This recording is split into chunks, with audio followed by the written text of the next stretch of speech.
Commodore fans, are you ready? It's time for another episode of the Vandy247 podcast on the 440 Sports Network. Keep it locked right here for the best Vanderbilt coverage. Whether it's Clark Lee on the gridiron, Mark Byington and Shea Ralph on the hardwood, or Tim Corbin on the diamond, the Vandy247 crew has you covered. If you haven't subscribed yet, please do. Also, like this video and subscribe to the YouTube channel. That's free and easy to do. Follow the crew on Twitter, Apple Podcast, and Spotify for podcast episodes. Lastly, if you're interested in sponsoring the show, email Chris Lee at chrislee70@gmail.com. And now, pull up a chair. It's time for another episode of the Vandy247 podcast.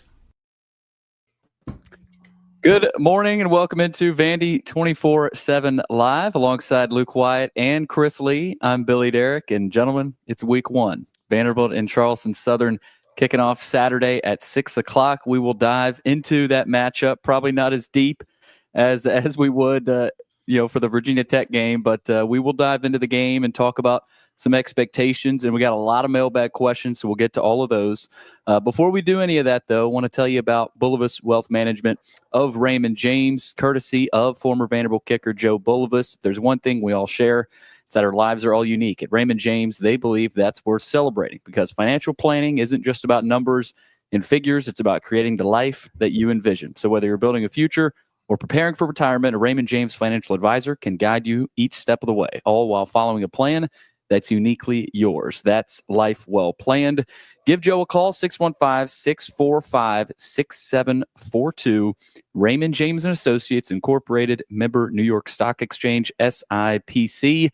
Also want to tell you about FanDuel. Week one kicks off this weekend, of course, tomorrow night. Thursday night, you got Missouri and Central Arkansas in the SEC, all kinds of good matchups throughout the weekend. Vanderbilt's line has jumped up to 38.5 against Charleston Southern, according to FanDuel. So 38.5 now, according to FanDuel, if you want to bet that Vanderbilt side, the over-under at 48.5. So head on over to FanDuel if you're feeling good about the doors on Saturday. Also, before we get to Chris and Luke, the Wash House, they present our basketball coverage. That'll be here before you know it. Let the professionals, the laundry professionals, the Wash House, take care of everything for you if you're dreading laundry day or if it's stealing time to do things that you truly enjoy. With two great locations in Nashville, just drop off your dirty laundry and their attendants can give you back the one thing you can never have enough of, your time. Log on to washhouseclean.com or stop in today and get your time back. Gentlemen, how are we doing today? This weather could not be better. And I was telling Luke earlier, Chris, that last year, remember how hot it was against Virginia Tech? It's not going to feel anything like that this Saturday. Yeah, I've had to throw a pullover on when I'm walking the dog at night in the morning, which is great. Yeah, good feeling. Yeah, we got starting tomorrow and we all the way to Tuesday. Guys, I want to pose a question here, and obviously we got plenty of mailbag questions, so we'll get to all of those. And we're not going to be diving too deep into Charleston Southern. I think a lot of fans in college football are pretty tired of these games, to be quite honest. Chris, especially, being in the SEC, we know about the 9-game conference schedule, and hopefully that starts to eliminate some of these. But Luke, I want to start with you. How do you feel about this year's team compared to last year? Obviously, last year, going into the season, there was a lot of unknowns, and you were confident about going into last season. Has that been ramped up this year for you? Because Chris and I, we were kind of going in blindly because of the fall camp practices we saw and some of the things we had been seeing. We did not quite expect that performance we got against Virginia Tech. How are you coming into this season compared to last year?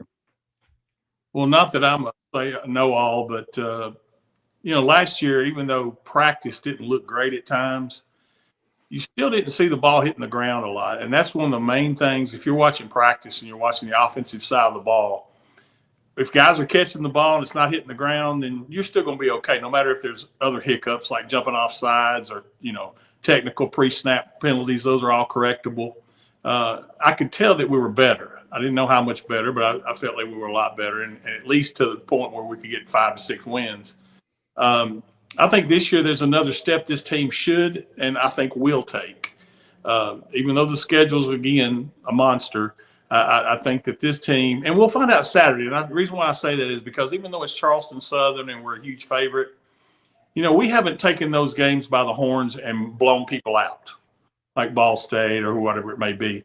We need to win this game and win it convincingly and arrest some people and show a lot of depth and get this thing started, get this party started right. Well, they did beat Alcorn State 55-zip last year in a similar type matchup. The Ball State game was very underwhelming, was still a game in the fourth quarter. So, yeah, there's been some hit and miss to these kind of games. But I don't know how you can't feel better about this team coming into the season. Now, again, you have some concerns. You have some transition with offensive linemen getting used to playing with each other. That is a big deal, although I think that was also a factor a year ago, if I recall correctly. Yeah. And you have to keep Diego Pavia healthy because it's a completely different season if you don't. But I like where they sit unquestionably. I mean, I don't know. I think this team is probably – I don't know, somewhere from 3 to 6 points better than one a year ago. When's fans like to talk about, man, I haven't been this excited since 2013 or I mean, some people might even go back to the 80s or the 90s. Luke, when's the last time you felt this way about a football season? And look, every year is probably closer to each season. Like, football is football, and you're going to get excited about a season. But there is a proven track record of what this team can do and the guys that are in place, the coaches that are in place. So when is the last time you've been this excited? Well, I will tell you, when Woody was here, the year we went 5-6, that team is good enough to be a bowl team because we had a good defense again, and Steve Crosby was running the offense, and the offense had taken strides forward. I felt like that was going to be a bowl team, and we just missed out. We went 5-6, and that was the most I was excited, thinking that we've had postseason for sure. But this year's a little different for 2 reasons. Number one is we're now in a new era of football with the NIL and the portal, and this team has more depth, and I've said it before, than any Vanderbilt team I've seen in a long, long time, if ever. Yeah, I think the answer for me would be the last couple of Franklin years, and even that last one, though, of course, marred by the off-season incident that just hung over the program all year, and particularly, first few games. But, yeah, I mean, I guess, people were excited heading into the Temple game because Vanderbilt had been winning, and, that bubble got burst quickly. But I think legitimately it's, we're talking probably 2013 in terms of being realistic about it. Yeah, to me, guys, that it's rare for Vanderbilt fans to go into a season with this level of confidence. Last year, Virginia Tech, that was a dark horse playoff team we were talking about this time last season. And I mean, at least there were people around the country hyping that Virginia Tech team up as a dark horse playoff team. We saw how things unfolded for them.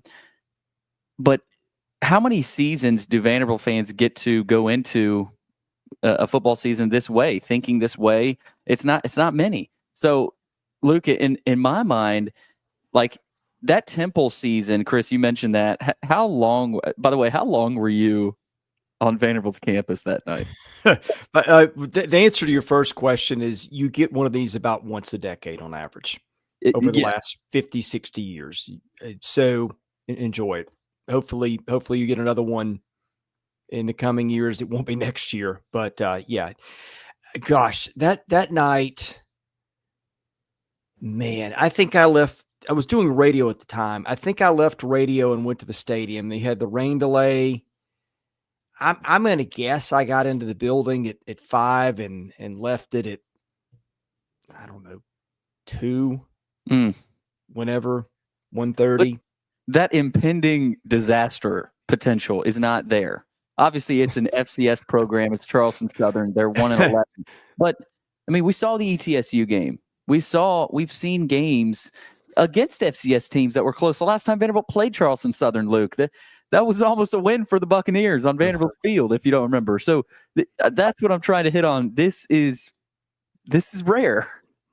Well, here's the thing. I would, and again, I'm not trying to throw something crazy here, but you're talking about a team that's coaches in his third year.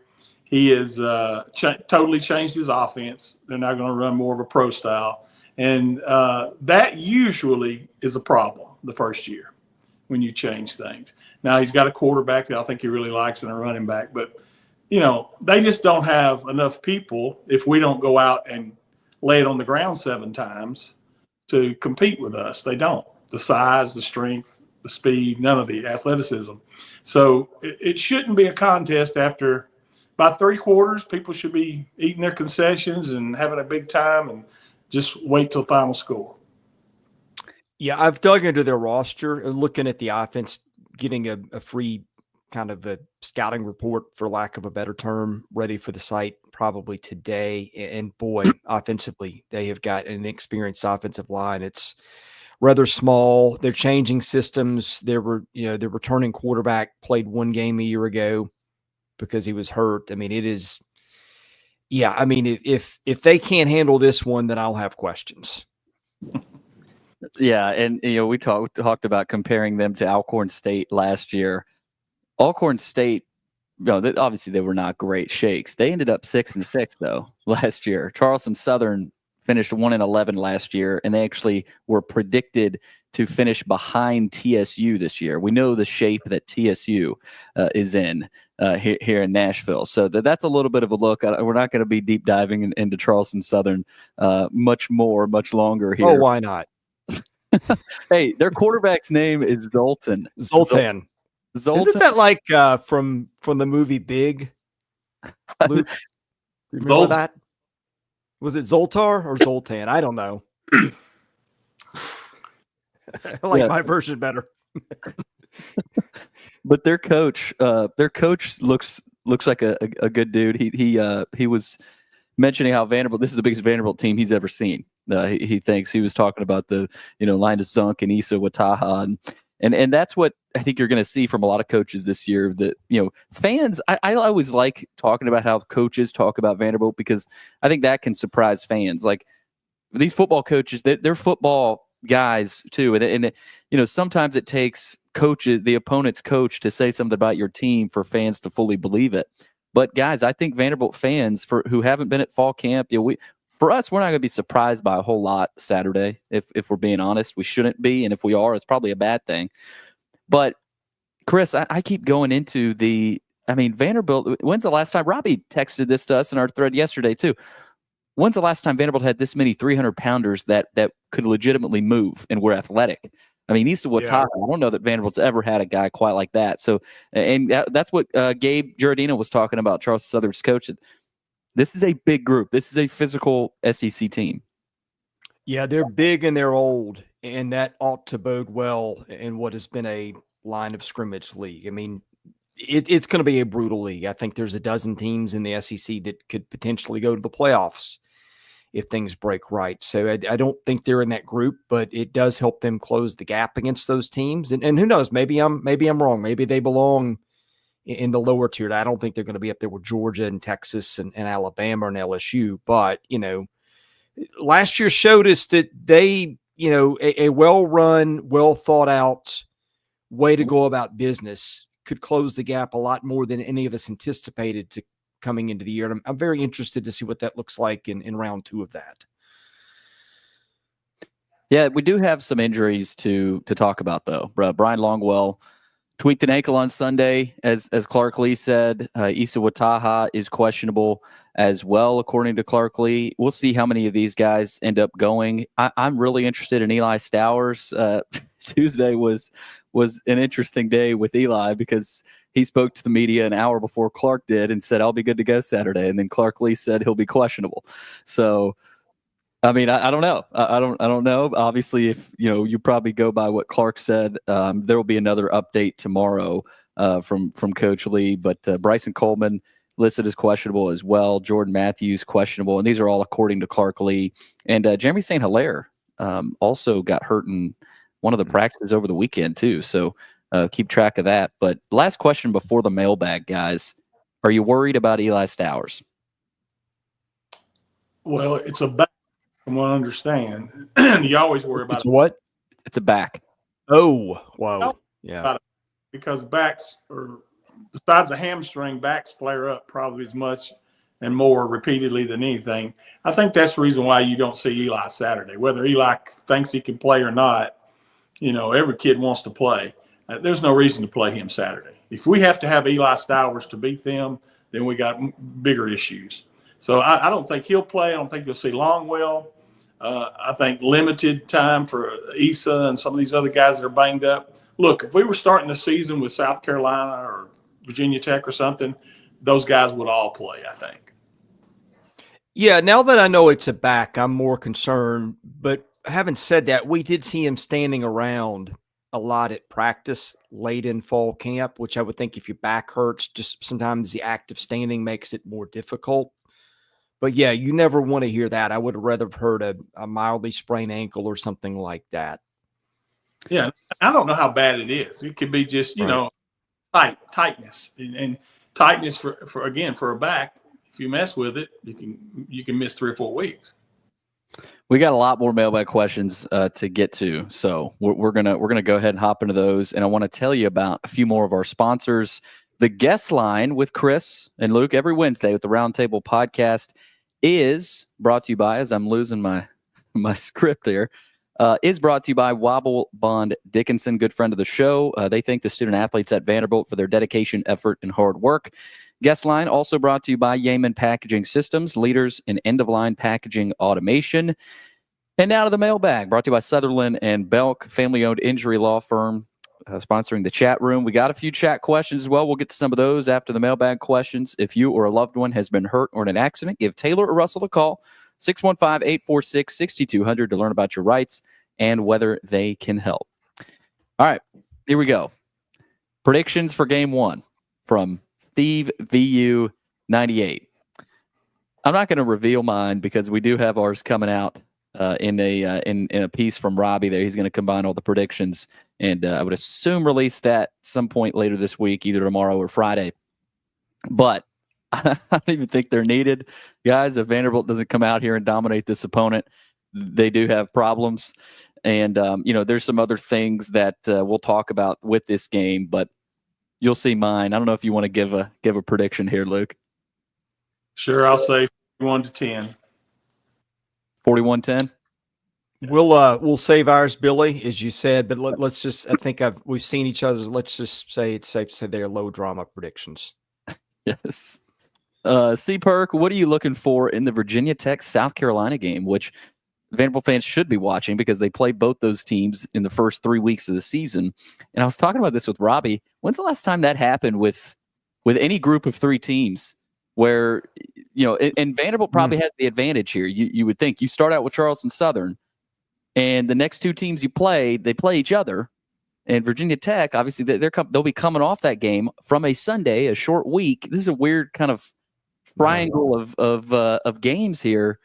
Guys, I will be watching Rasul Faison. What does he look like? He was reinstated. I don't know what the word is, Chris, but he was cleared to play by the NCAA. That was a big question coming into the season. What does he look like, or does he go? I mean, has he been practicing, Chris? Yes, he's been practicing. He got cleared to practice a few weeks ago. And on that topic, we can officially retire Diego Pavia as the grandpa of the SEC because he graduated in 20 and Faison graduated in 19. How old is Faison? I mean, high school graduation years, he's a year older, but I don't know. Sometimes kids finish high school at 19. Sometimes they finish at 17. I don't know. But in terms of this is his 7th year, whether this is Pavia's 6th out of high school. Yeah, I'll be watching Rasul Faison. We know about Lenora Sellers, but does Virginia Tech improve? I'm really interested to see what we get from them, Luke. They made a lot of changes last year. Does Brent Pry, kind of put a last-ditch effort here because there's a lot of pressure on him? No, I think he can win big to keep his job. I think that changing defensive coordinators, you're going to see a lot of different looks there. And also, I'm more intrigued to see how Drones performs. He could have. He was the reason, one of the main reasons, him and a couple of receivers, while they were picked to be a dark horse contender to get into the playoffs. And I don't know, really, I haven't studied them yet. I will next week, obviously, but what they have at the receiver position. Yeah, Drones is a big storyline. He got hurt last year. I might have started in the Vanderbilt game because remember he sat out overtime. Yep. And I just look at Virginia Tech on paper.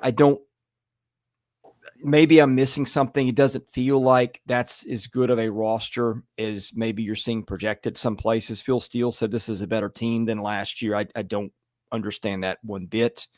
I think they replace all 5 offensive linemen. Of course, Vanderbilt does, some of that too. So I just don't think Tech is as good as it's been cracked up to be. And I'm not sure that South Carolina is either. I think it's a really good team, but it replaced a lot on defense. A whole lot. No, Carolina typically gets better, second half of the season and particularly final third. Fortunately, Vanderbilt catches Carolina early, but that's just been a house of horrors for Vanderbilt. So I really want to, for Tech, I'm looking at the quarterback. For Carolina, I'm looking at the defense. Yeah, I was going to say that too. Their defensive line. I mean, they were freak shows last year. We saw that late in the season against Vanderbilt. Do they bring that same kind of pressure? And do they have, is their second wing of guys, because as good as they were last year, likely not, but I'm interested to see that South Carolina defensive line as well. See what Vanderbilt will be dealing with. That'll be 2:00 Sunday, South Carolina and Virginia Tech. JC32 VU attendance predictions. The new capacity is 35,000, according to Charleston Southern game notes, which I was a little surprised. I was looking more lower, 32, 33, and we'll see I don't know that Vanderbilt's put out an official capacity, but I think it's got to be a good crowd, guys. I think if it's not, Vanderbilt didn't do enough marketing wise, because this team and program should sell a lot of itself. And you'll get hopefully some people in Nashville that want to, go and see the first half. I mean, we'll see what happens. There's a lot of other good games on, obviously, on Saturday, but I think it should be close. I'll go 27, 28,000, something. I don't know that it sells out. But it'll be interesting to see. I'll go 28,000. Yeah, I think between 28 and 30. I don't think 35 is right. I was told a couple of years ago that 31 is about where it would settle. If it was 41 before, I can't see, there's not a lot of seats in that new end zone. So I don't think it's going to be, I can't find Charleston Southern's game notes, by the way. So whoever's got those, let me know. But yeah, I don't know. I'm thinking maybe 25. I still think we need more. Excuse me. On Vanderbilt's site, they listed capacity at 35,000. Oh, did they really? Okay. Well, in that case, here's thing that maybe we've forgotten about a little bit. You remember last year, to the left of the student section, there was a lot of seats that weren't used. They had that fence up. And then, okay. So that you're going to gain back those hundreds of seats. And that was probably, 500 seats maybe. And then you also will gain back some in that corner where all the construction was, up in that right-hand corner. So I don't know. Maybe they estimated it, because they're not exactly counted them yet, but they got to know how many tickets they can sell. So I don't know. I'd forgotten that. I'd forgotten that there were some seats that were partitioned off that are available this year. Okay. That does help. Yeah. Luke, with the student section, I've tried to ask some students, some of the Hustler guys, does the student section get extended this year? Have you heard anything about that? I have. They supposedly there will not be a problem like we had last year. I don't know what game it was where they ran out of student tickets. That won't be a problem anymore, from what I understand. So I don't know how they're doing it, but it's not going to be an issue. Well, and we're going to get a tour, Chris. I know I'm going. I'm sure you'll be there Friday, or at least hope to be there Friday, of the south end zone. There's four entrances. So that was a big deal. And we've heard through a lot of different people from last season that getting in and out of the game was brutal. I mean, we experienced it ourselves getting to press conferences, how tough that is. So hopefully the entrances will be smoother as well. Dane Henshaw, which player do you think is most likely to have a breakout season? I feel like we've answered this 3 or 4 times, but this is a good question. Breakout season. You know, I'm going to go Issa Wataha. I don't think he's really broken out yet. I think he is a guy that obviously he's huge. He's 6'7", 320. He's a senior now. He was recruited by Clark, brought in and molded by the defensive line coaches. There's been a lot of talk about him within the program and how excited they are about him. He's improved as a vocal leader. I'm going to go Issa Wataha to really break out. And we haven't seen, guys, the sack numbers under Clark Lee, but I think Issa's by the end of the season is going to rack up a few sacks, Luke. Yeah, this is not really a breakout guy, but I think someone who's taken a lot of undue criticism is Cedric Alexander. I look for him to have a monster year. I think he's going to be really good. I mean, he does everything well except for those 40, 50-yard bursts, and catches it out of the backfield well, blocks, does everything he's supposed to do. I think Cedric Alexander will have a plus year. I don't know how you really define a breakout. That's one. I mean, I would say Trey Richardson, although he had 1,300 yards at JUCO last year. So I don't know if that counts or not.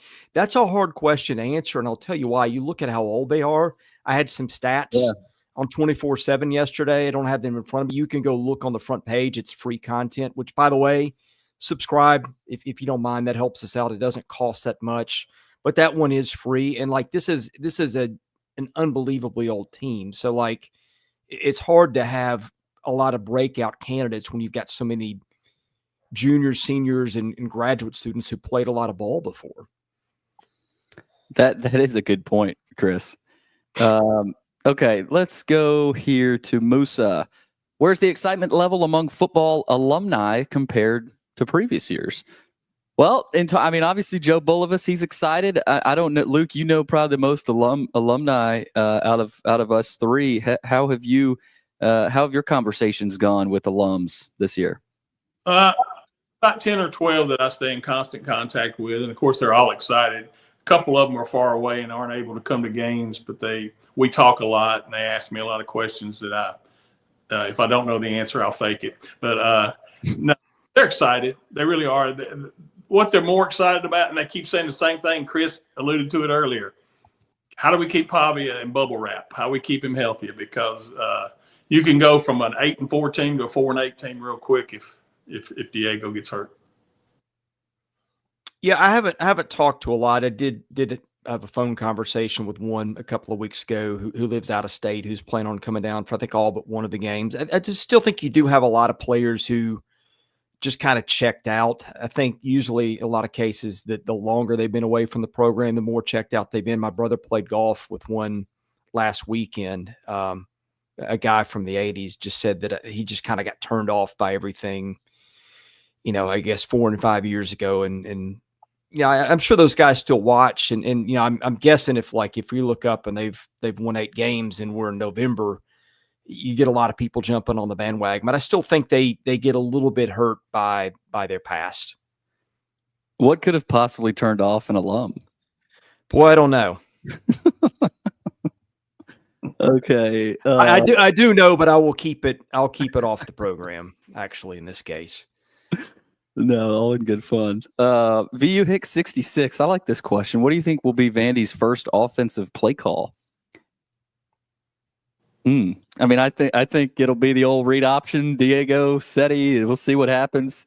But on that note, guys, Pavia ran it a lot against Alcorn State last year. If you go back, at least most of that first half, you don't need that. You don't. I know Pavia wants to run, and he likes those rushing touchdowns and do the Vandy leap there into one of the end zones. But no, I'll go Cedric Alexander.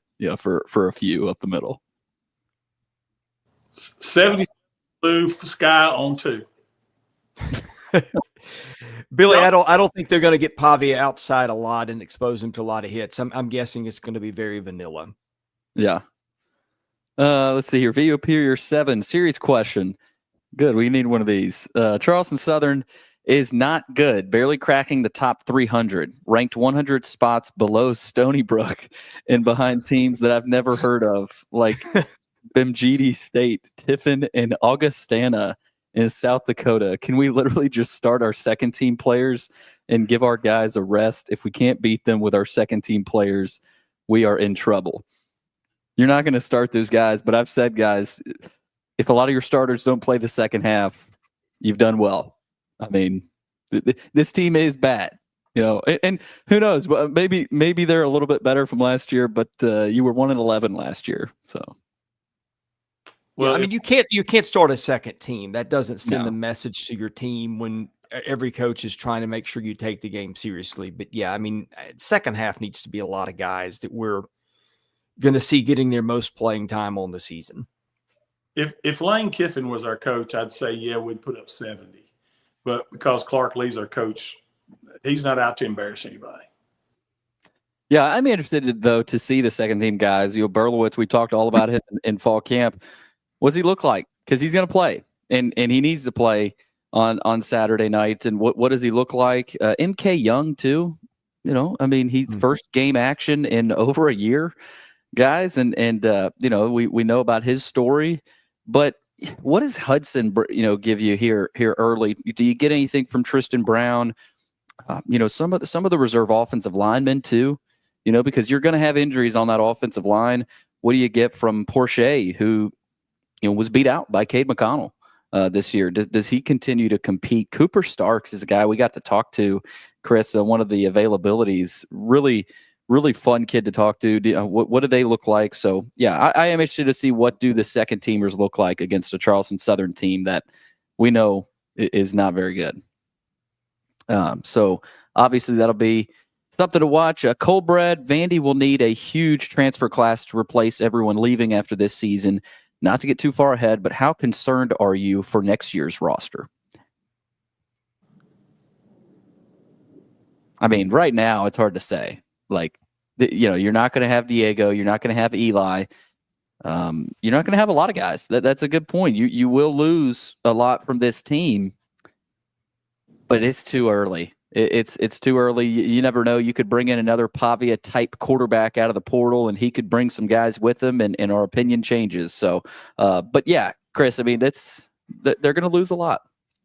I've got the depth chart in front of me, and this is just what they'll lose in terms of starters. And I might name a key backup here or there. Pavia, Stowers, Spence, Hoskins, Glass, I guess McConnell would have one more year potentially. Jordan White, Chase Mitchell, Bryce Henderson, Cordy Sidner. I would think Issa Wataha, if he's indeed an NFL prospect. Capers. Most of these guys are graduate transfers. I would think Langston Patterson. Who knows if you lose Fontenette to the NFL? Who knows if you lose Height to the NFL? They're both juniors. Taylor's a graduate. Sewell's a graduate. I mean, you could potentially have to replace almost your entire starting unit. I mean, I think it's a huge concern, but hey, enjoy this year first. Spence can come back too, can he? I think it's hard to keep up anymore. They've got him listed as a graduate student. Okay. So he did miss. He missed a whole year, did he not? Yeah. And I think redshirt. I'd say who knows, but what I would add to that, Chris, yeah, that they are losing a lot, but it looks like you might be able to get Zunk back. Looks like you could be able to. You will probably get Bradley Mann back. Mason Nelson won't be back. Mason Carter, obviously Austin Howard, some of those guys. But yeah, it's hard to ignore some of that. But that's great. Give me a dozen more guys who can play at the level of all those guys I mentioned, and they're good to go. Yeah, that's all you need. Right.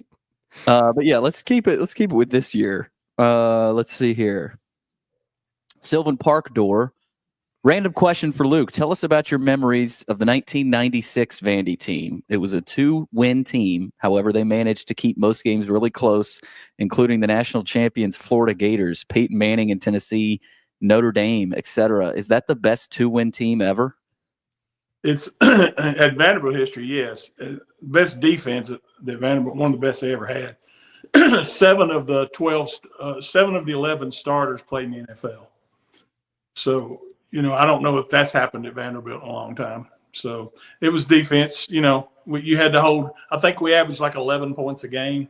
So we had to. Once it got to 17, we were pretty much cooked. I remember being in the stands for one of those games, one of those years. I don't remember if it was the Tennessee game, but they were so bad offensively. I just remember a guy near me just yelled at the coaching staff, why don't you line them up backwards? Because that's the direction they always go, and maybe we'll gain yards that way. That's the best line I've ever heard in frustration from a fan. The offense was just like you had to be there to see how bad it was. Let me talk quickly.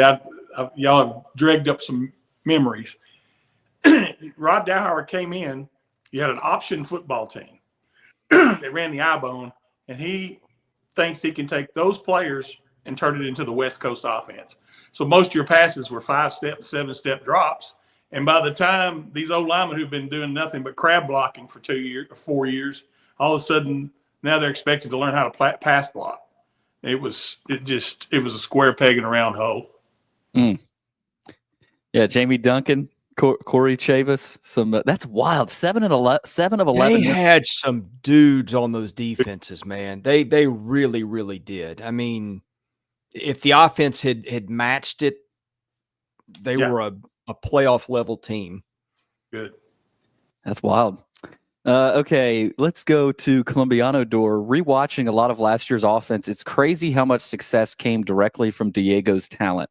Is there anything you saw in practice that makes you think another quarterback on the roster has that ability to process and improvise next year? No. Down the road, potentially Jack Elliott. We've talked about that. And this isn't anything against Blaise Bertowitz. Blaise he knows this offense like the back of his hand. And, the thing with him is taking care of the football. And, the coaches have Beck talked about this, that, that's kind of a constant thing with him where he has really good days. But then the next couple of days will be tough with turnovers and picks and things like that. So, but in terms of Pavia, there aren't many players in the country, guys, that can improvise and process the way Diego does within this offense. I mean, much less this team. I think Elliott down the road, I've said this, and you've said this, Luke, that he could be the guy, but nobody right now. Yeah, I agree with that. Nothing else to add to that. I mean, you can go get somebody out of the portal that can get close to that maybe. Diego is almost a one of one. Yeah. I mean, if not, he's close. I think he may be the smartest offensive player I've ever seen at Vanderbilt. I mean, they had some really smart ones on defense. That's a hard comparison to make. But, I mean, he's brilliant. He's instinctive. He's tough. He's a leader. I mean, in terms of talent, Blaise Bertowitz has got some, but just was so erratic. And, again, all those intangibles, I just don't think you plug and play with the guy and expect it to be anything like what it is with Diego Pavia. Can I add something there? The four practices I went to, I intently watched Diego, not necessarily when he was playing, but when he's not playing. He is engaged and he helps the defense. And here's why. Let's say the offense makes a great play on the defense. He encourages the defense. He doesn't, a lot of guys, they start popping off because they made a great play against the defense. He lets them know, hey, if you'd have done this, you'd have stopped me. Or, hey, if you'd have done that, wasn't there.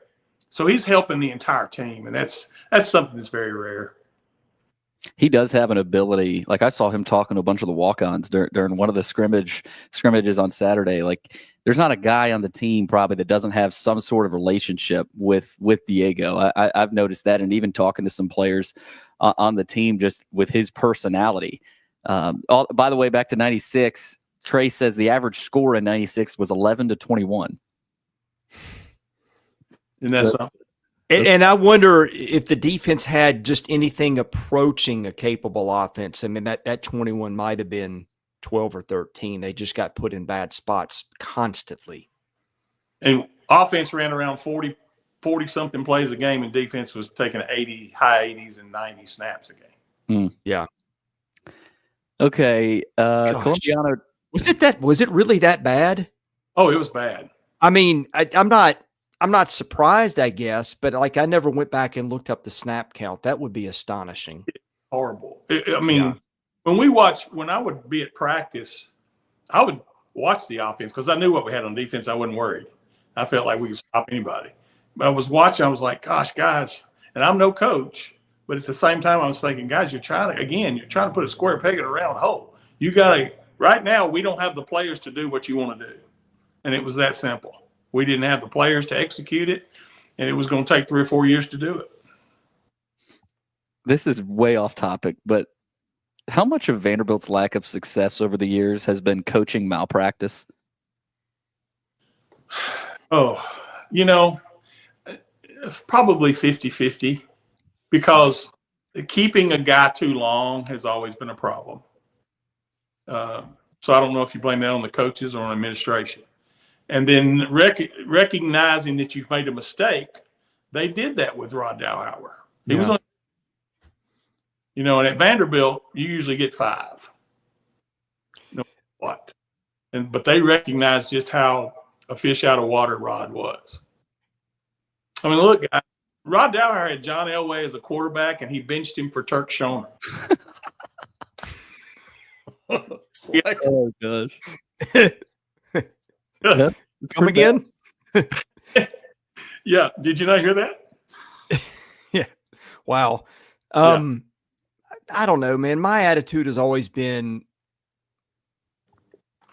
if you're in charge and you have a subpar employee, you do everything you can to get the person up to speed, which like in coaching, I think that's like a different conversation. Either you probably know what you're doing or you don't. And the longer a bad employee hangs around, that's on the people above him. Like, there's coaches, you can sit there and scream at them, you're an awful coach or bad. Like, okay, if that happens all the time and people are still making the same mistakes, you're looking at a coach who's doing the best he knows how. At that point, it's not on that guy anymore. So I would go less than 50-50 on the coaches because Luke's right. The plug should have been pulled on. I mean, I thought they could have pulled the plug on Derrick Mason after a year, to be honest. I mean, that did work out better than I thought. There were just so many red flags there. And then they waited and waited and waited and made excuses and excuses. And then you see how long it took Clark to recover from the mess he'd been left. I mean, it just, it was a 4-year rebuild. Yeah. Okay. Tennessee saved Derrick. What's that? Beating Tennessee saved Derrick. Yeah. Well, it's Tennessee's ineptitude, in a way that lucked out and saved Derrick there. By the way, did you guys see? I haven't brought this up yet. Did you guys see? And maybe this is an MTSU administration decision. It probably is. But Derrick Mason was quoted in saying that nowadays we're worried about we're not worried about extra things in uniforms and different stripes on our uniforms. And MTSU has 2 uniforms. They have 1 helmet. How the tables have turned in a span of 6-7 years from what we saw, and the quotes of that quote was just so funny to me. The way nowadays we're worried about the things that matter. Luke, if only there were a backstory that would explain some of that. Yeah, exactly. I can't get into that. I wish you could. You guys could just go ahead and sit and listen to me for 2 hours on that. So, okay. Columbiano Door, how was Richie Hoskins doing? And I guess this is in camp in terms of yards after catch. Was he getting decent separation, or is it strictly his hands consistency that won him the job? He was and this is camp, but Robbie and I had talked about this. He's making plays. He's you're seeing him up the middle on a seam route and taking it 50 yards. And we saw that last year. We saw that against Tennessee in garbage time, but we saw it against Kentucky. He is I'm trying to tell people he's a guy that he's not going to jump off the stat page, but he's starting. He's a starting receiver for this group, and he's probably the best blocker out of that group. He's going to make plays this year that matter. So he's done it last year, not just in camp. But, look, he's not going to stand out on the page. But Clark had talked about just his involvement with the team. He said he's consistent. He gets open. He catches the ball. physical player. He has the attitude you want. One of the most trusted targets in the room. It's pretty simple with Richie. He didn't have a ton of drops last year. Well, Richie is, when you start in 5, Richie's who I'd look for. Him or Eli Stowers, obviously, but he's a good yin and yang to Trey Richardson. I mean, you get a guy like Richie, they'll forget about him. When you have to worry about the speed of a Richardson and Junior Sherrill and that type of thing, Richie can really have a great year. And he works so hard and he's so intentional about everything he does. I look for Richie to have a really good year. Yeah, I don't know that I saw him bust a lot of long plays in camp, but I'm also not sure I've ever seen the guy drop a ball. I mean, I know everybody gets excited about explosive players and, those kind of things, but man, if you're a coach, you just want to make sure you can count on your guys to run your routes and make your blocking assignments. And a guy like that who's been around so long that doesn't make mistakes, I would have to think, I'm no coach either, but there's so much value to that fans don't kind of take into account when they're making their judgments about players. I think that's probably got to be a big reason that he is. I mean, this is what, year 4 or 5 for him? 4. Okay. Yeah. Came in as great. By the way, that's 2 walk-ons on this team that are going to make big impacts. And I mean, that was one of Clark Lee's things he did, is like, let's improve our walk-on program. Like I would say, Luke, you tell me, I would say, excluding kickers and punters and long snappers, I would say that you get an impact walk-on through the average of Vanderbilt history, maybe once every 5 years, maybe not even that. And they've got 2 of them now. Yeah, I can think of some back in history, not many. Joe Staley, who played back with Whit Taylor in '82 bowl team. And then John DeWitt was a defensive end that played, I can't remember who he played for, maybe Woody or somebody. But anyway, yeah, you're right. You don't get very many. And if you do, they are a punter or a kicker or a snapper.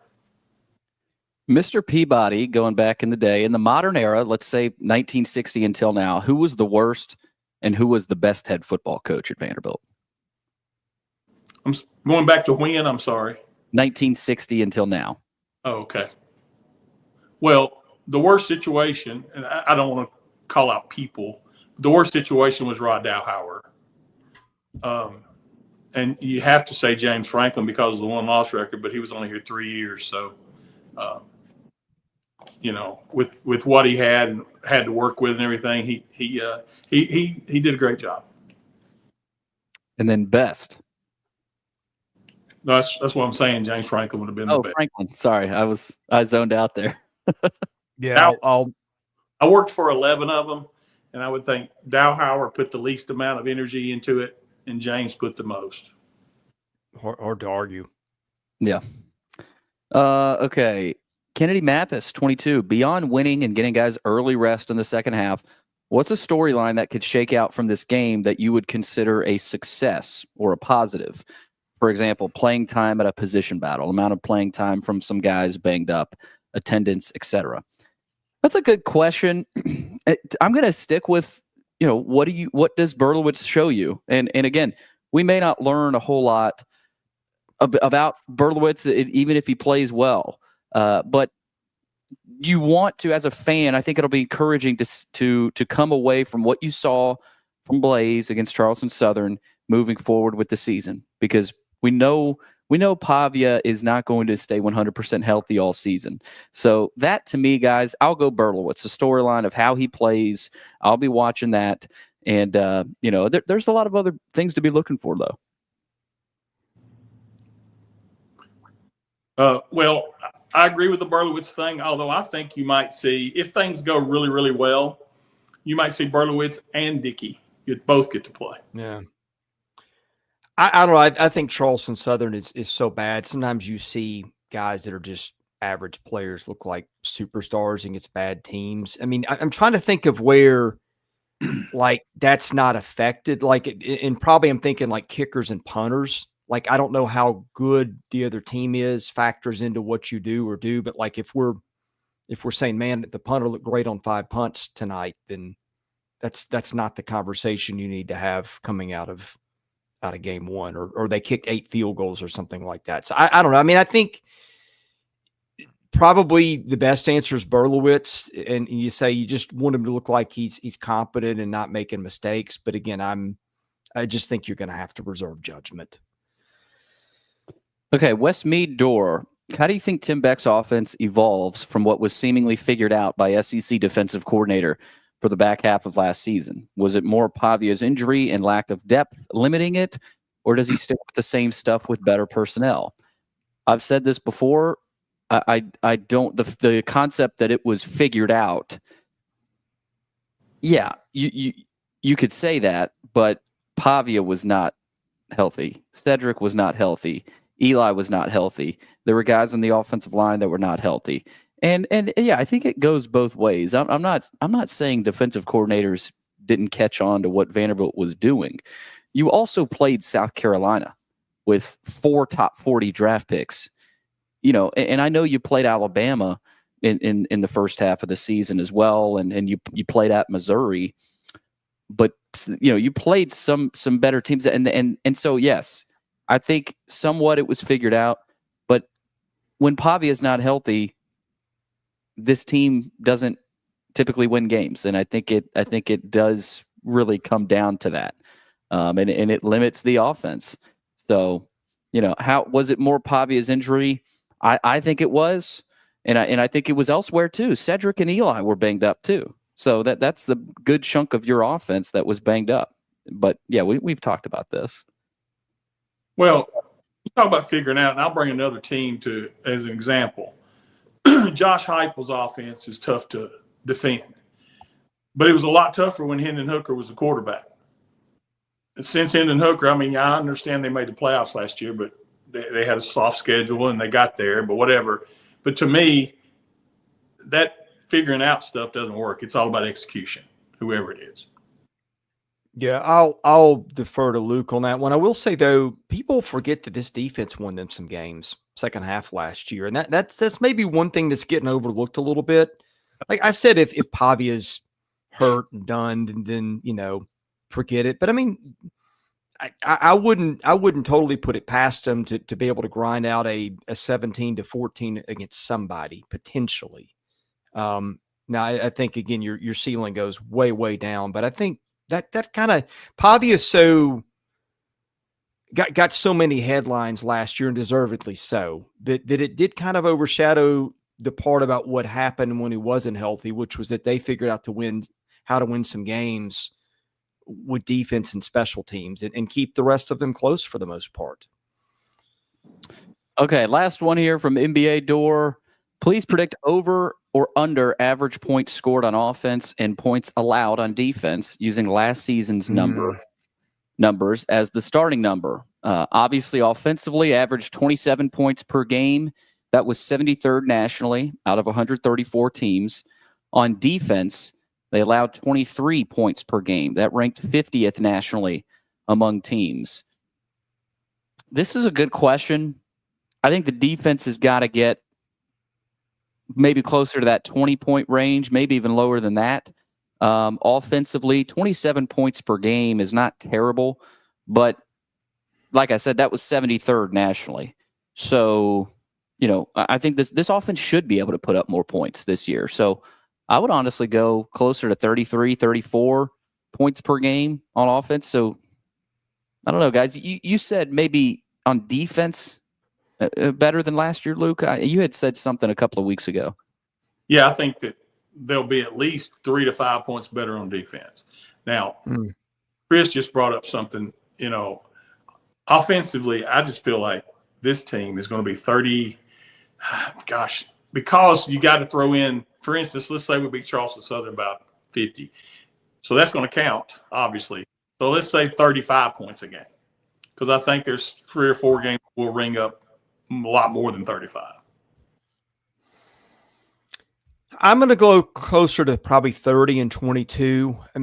They will rack up some points, presumably, on Saturday, which will help them. They've got some easier defenses against Georgia State and Utah State, but they've also got to play Alabama. I think an LSU defense that'll be better. Missouri defense that Missouri thinks is one of the best it's had in a while. A Texas defense that's just loaded with All-Americans. An Auburn defense that gave up under 5 yards of play last year. A Tennessee defense that did the same thing and is supposed to be really good. I don't know, man. I think if they get to 30, you'd have to be happy with that. I think 34, 35, that seems aggressive given some of the defenses on their schedule. But hey, if you guys are right, then it's been a big year. Yeah, and I think the big swing games obviously are the 3 non-conference, I say cupcakes. You did lose to Georgia State last year. Can you put up 40, 50 points against those 3 teams? If this team is improved as we think they are, they should. Don't forget too, they take the air out of the ball. This is not Josh Heupel's going to score 60 on somebody because they're going to run 80 plays. Correct. Okay, we got some questions on the stream. Malcolm says, "Hey guys, I'm hoping to get to the Ole Miss rivalry back annually when they go to 9 SEC games. I've heard this game referred to as the Khaki Bowl. Do y'all know the history, if any, of that nickname?" I do not. I would assume the Ole Miss, obviously the Ole Miss perception is the white collar in Mississippi, totally different from Mississippi State. Vanderbilt's not all that much different in the state of Tennessee. Guys wearing khakis, I don't know. I've never heard of that name. I can shed a little light on this. I remember when we used to play at Ole Miss, the student section would get there early, and they all kind of have on khakis and a polo, just about every one of them, coming from the group. Well, they were sipping their tea. Yeah. You guys tell me, I don't think this the Old South, old money student body that they used to have. I mean, I feel like it's a more laid back, casual.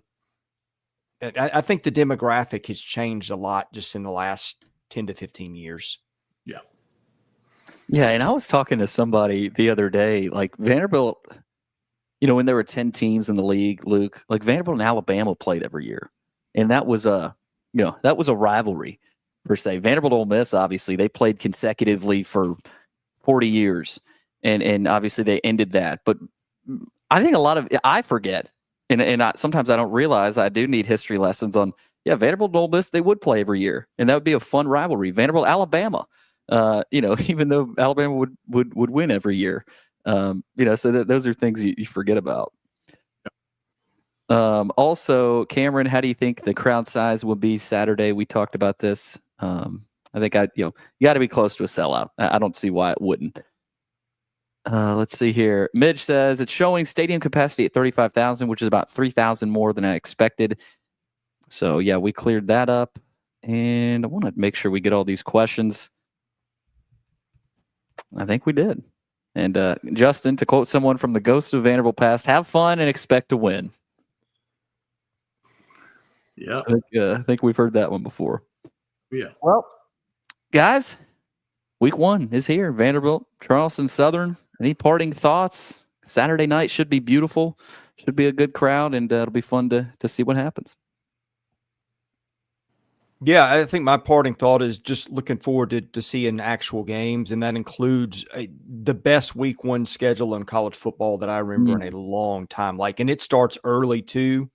You've got some really good games at 11 in the morning. So if you weren't planning to be up and watching TV by then as a college football fan, check your schedule, because you may miss some stuff if you haven't checked kickoff times. I think Ohio State and Texas, which is the game I'm most looking forward to watching, is at 11. So it's uncommon you see an 11 o'clock game, a game of that magnitude in week 1, much less at 11. Mine is health. We got to stay healthy this game. Get the win, get out of there, and get ready for the 5-game gauntlet after that. Should be fun. Vanderbilt, Charleston Southern, 6 o'clock Saturday. You can watch it on SEC Network Plus if you're not able to be there. Also ESPN Plus as well. I want to tell you guys to go subscribe, like Chris said earlier, if you haven't already. Starting tomorrow, it'll be 75% off an annual subscription, and then full priced monthly. That's one day tomorrow. 75% off with 24/7 Sports. So go subscribe to our site. Lots of good content, of course, with the season kicking off. Give the podcast review 5-star rating. That helps us get noticed. Also, subscribe to our YouTube channel. Like this video. Keep your comments and questions coming. And thanks for listening. For Luke Wyatt, Chris Lee, I'm Billy Derrick. We'll catch you again soon with more episodes of the Vandy 24/7 podcast.